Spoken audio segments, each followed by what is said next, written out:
আজি ওলাইছোঁ পিকনিক খাবলৈ। তো সকলো লগৰকেইটাৰ লগত মিলি জুলি পেলাই। তো ভিডিঅ'টোত সকলোখিনি কৈ আছোঁ, সকলো ভিডিঅ'টো শেষলৈকে চাই থাকিব। মানে উৰুকা ৰাতি আমি চুৰ কৰিছিলোঁ মুৰ্গী আৰু লগতে আপোনাৰ আলু।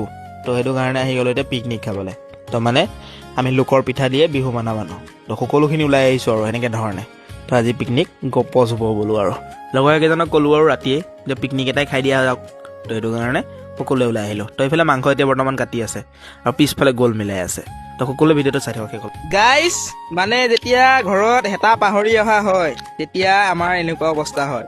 তো দেখিছে এইডৰা বাঁহৰ হেতা বনাবলগীয়া হৈ আছে। তো দেখিছে এয়া হেতা মেগনেট কৰি থোৱা আছে আৰু ইফালে তেল গৰম হৈ আছে।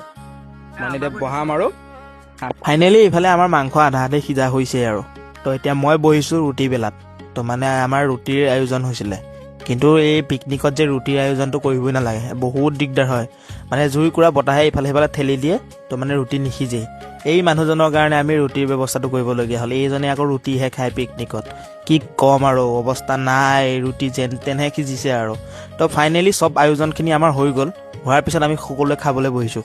ৰাতিপুৱাৰ পৰা একো খোৱা নাই। তো এতিয়া পটাপট বহিছোঁ আৰু দিওঁ বোলো দনাদনকৈ। তো লোকৰ মুৰ্গী আৰু আমি খাই আছোঁ আৰু পূৰা মজা মাৰি পেলাই। তো আজি যদি মিনি ব্লগটো চাই ভাল লাগিল, লাইক এটা কৰি চেনেলটো ফ'ল' কৰি ল'ব এনেকুৱা ধৰণৰ মিনি ব্লগবিলাক চাই থাকিবৰ কাৰণে। তো আজিৰ কাৰণে এৰিছোঁ, বাই বাই।